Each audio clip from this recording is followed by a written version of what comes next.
సందర్భాల్లో మీరందరినీ చూస్తుంటే చాలా చాలా మరొక మనుషులు, మరొక రాజకీయ నాయకులు, ఉన్నతాధికారులు, ఏ కమిషనర్ ఇది కాదు, కేవలం ప్రొఫెషనల్ గానే చూస్తారు వాళ్ళు. చాలా సందర్భాల్లో గ్రూప్లో పెట్టడానికి ఉపదిక్కుకోకుండా ప్రశ్నలు సాధించడానికి ప్రయత్నిస్తారు. కానీ గలాంటి కాదు, మీ వాటితోనే మీరు కూర్చున్నారు.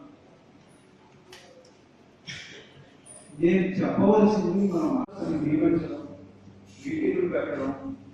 ఈ జిల్లాలో నాకు తెలియనటువంటి ప్రాంతం లేదు. ఇటీవలే యువకులు పత్తి నాగేశ్వరరావు ఒక అభిమానంతో, నా మీద ప్రేమతో అడిగి మరీ వచ్చారు. ఆయన తెలుసు నేను ముందే ఎక్కడికి వెళ్ళాలనుకుంటున్నాను చెప్పాను. నేను ఇందాక పొద్దున నాకు వారి రాజాంబేద్కర్ ఉన్న పల్లెటూరు నిన్న వారి ఇంటికి వెళ్ళి వారిని ఆహ్వానించి తీసుకొచ్చారు. విజయనగరం నుంచి వస్తూ వారి ఇంటికి వెళ్ళి వారి ఆదేశాలు సేకరించి వారిని ఇక్కడికి ఆహ్వానించి తీసుకొచ్చాను. ఈ మొట్టమొదటి ఏర్పాటు దాంట్లో వీళ్ళంతా ఇద్దరు కూర్చుంటారు. ఎవరన్నా ఒక విజిటర్ ఎవరన్నా వస్తే వాళ్ళు లేచి కూర్చునేవారు. ఇంకేమిటి ఆఫీస్ అంటే నా బ్రీఫ్ కేసే నా ఆఫీసు. దాంట్లో కొద్దిగా జీవోల కాగితాలు ఉంటాయి. అక్కడ కేంద్ర కార్యాలయం నుంచి, మన వెలగపూడి నుంచి, విజయవాడ నుంచి వచ్చిన కాగితాలు పెట్టుకుంటాను, కాపీలు. కొన్ని సెక్రటరీ గారు తీసుకునే ఒక బీరో ఒక పాత్ర ఉంది, అందులో కుక్కేస్తుంటారు. ఇది మన పొజిషన్ కదా. బడ్జెట్ ఒక నెల 25 రోజుల క్రితం సుమారుగా బడ్జెట్ వచ్చింది. ఈనాడు బడ్జెట్ లేదు. ఒక్క రూపాయి ఖర్చు పెట్టుకునేటువంటి అవకాశం లేదు. అయినా విశేషం ఏమిటి, సగర్వంగా చెప్పుకుందాం మనం. నేను గుడిపడలేదు. నేను జర్నలిస్టులో ఒకటి సీనియర్ తీసుకొచ్చి పెట్టారు. సగర్వంగా చెప్తాను. నేను బడ్జెట్ లేకపోయినా, నాకు వెహికల్ కారు ఇవ్వకపోయినా, ఆఫీస్ అనేది పరాయి గడ్డ మీద ఉన్నా, జిల్లా తిరగడం మొదలుపెట్టాను ఆ కారులోనే, నా సొంత డబ్బులతోనే.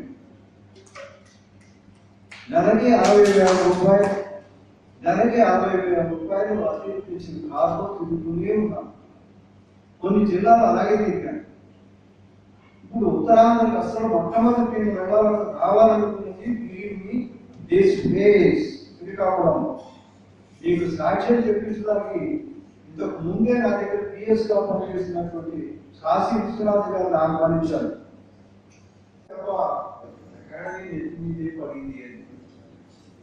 ఎందుకంటే రాష్ట్ర విభజన పర్యవసానంగా అంతకుముందు ఉమ్మడి ఆంధ్రప్రదేశ్ సంబంధించిన ప్రెస్ అకాడమీకి సంబంధించినటువంటి అన్ని తెలంగాణ వారికి వెళ్ళిపోయింది.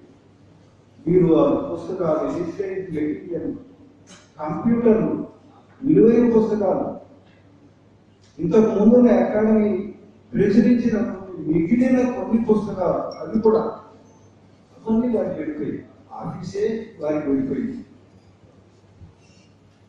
మీకు తెలుసు, నాంపల్లి దగ్గర ఉన్నటువంటి కార్యాలయంలో పనిచేస్తుంది. ప్రాబ్లం ఏంటంటే అక్కడికి వెళ్ళేటువంటి ఆఫీసుకి అక్కడ సాగలేదు, ఆఫీస్ లేదు, అకామిడేషన్ లేదు. అందుకని చాలా మంది ఉండిపోయారు. ఇప్పుడు ఇటీవల హోంమంత్రిత్వ శాఖ చేసిన ప్రకటనతో 52-48 విషయంలో అన్ని పంచుకోవాలని చెప్పారు. అది ఆస్తుల విభజనకు సంబంధించి. కానీ మీరు వెళ్తే అక్కడ ఎక్కడ సూచన పనిచేయాలి అని ఫుటింగ్ చంద్రబాబు నాయుడు గారు అక్కడ ఆఫీసులు పెట్టడానికి, వచ్చేవారు పెట్టడానికి ఏర్పాటు చేస్తున్నారు. చాలా ఆఫీసులు వెళ్ళిపోయి కొద్దిగా మిగిలిన వాటిలో మన ప్రెస్ అకాడమీ కూడా ఉంది. ప్రస్తుతం FTC వారి యొక్క కార్యాలయంలో ఒక రూమ్లో కూర్చున్నాం. నేను, నా సెక్రటరీ, అలాగే ఇక్కడ ఉన్న నా PS నారాయణ రెడ్డి, ఇంకా ఒకరిద్దరు మేనేజర్ మూర్తి INPR డిపార్ట్మెంట్ నుంచి అక్కడ విజయనగరం నుంచి నా దగ్గర తెచ్చుకున్నాను. ఆయన ఈ కొద్ది మంది అక్కడ పనిచేస్తున్నాను. అంతవరకు గడ. ఇక నేను ఎంత ఆరాటపడినా మనసు ఎంత తొందరపడి పెట్టినా ఇంతకంటే ముందు దగ్గరికి రాలేకపోయాను. అది బాధగా ఉంది. అకాడమీ చైర్మన్షిప్ తీసుకున్న సంవత్సరం దాటిపోయింది. చైర్మన్షిప్ అయితే తీసుకున్నాను కానీ ఎందుకు ఆలస్యమైందో నేను మీకు కొంత సంజేషన్ ఇచ్చుకోవాలి. డైరెక్ట్గా నా ఎదుటి ఏం విన్నానికి వచ్చారని అడగలేదు. మీరు సాటివాడిని ఎలా అడుగుతారో అడగలేదు. కానీ చెప్పాలి కానీ మీకు కొన్ని తెలియకపోవచ్చు. అకాడమీని ఏర్పాటు చేసి ఎలా దాటినప్పటికీ దానికి కావలసినటువంటి సదుపాయాలు కల్పించడంలో చాలా చాలా ఆలస్యమైంది. అకాడమీ అసలు ఎక్కడి నుంచి పనిచేస్తుందో కూడా తెలియని తేలని పరిస్థితిలోకి వచ్చింది. ఇప్పటికీ హైదరాబాద్లో మేము ఉన్నాం. 10th షెడ్యూల్లో ఉంది. మీ అందరికీ ఆ విషయం తెలుసు. 10th షెడ్యూల్లో ఉన్న సంస్థలన్నీ 9th and 10th షెడ్యూల్స్లో ఉన్నటువంటి సంస్థలు సుమారు 140 ఇంకా అక్కడే ఉన్నాయి హైదరాబాద్. కూర్చుంటాను, అటు తిరగమంటే అటు తిరుగుతాను, ఇటు తిరగమంటే ఇటు తిరుగుతాను.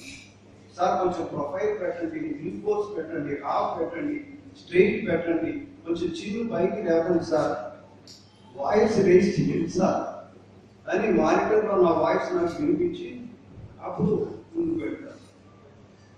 సో నా application with this profession of noble profession of photography is that. Happy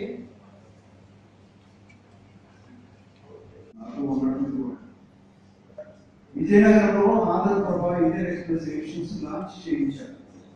Potturu Venkateswararao గారు ఎడిటర్లో ఉన్నారు. బట్ యాక్చువల్గా విజయనగరం ఊరి చివర ఉన్నది అందరికీ తెలుసు. అక్కడ పనిచేశాను. ఎడిషన్ పెట్టడం, మెషిన్స్ ఎలక్షన్ దగ్గర మా జర్నలిస్ట్ జీవితంలో చాలా ముఖ్యమైనటువంటి ఘట్టం ఉత్తరాంధ్రతో ముడిపడి ఉంది. విశాఖతో, విజయనగరంతో, శ్రీకాకుళం.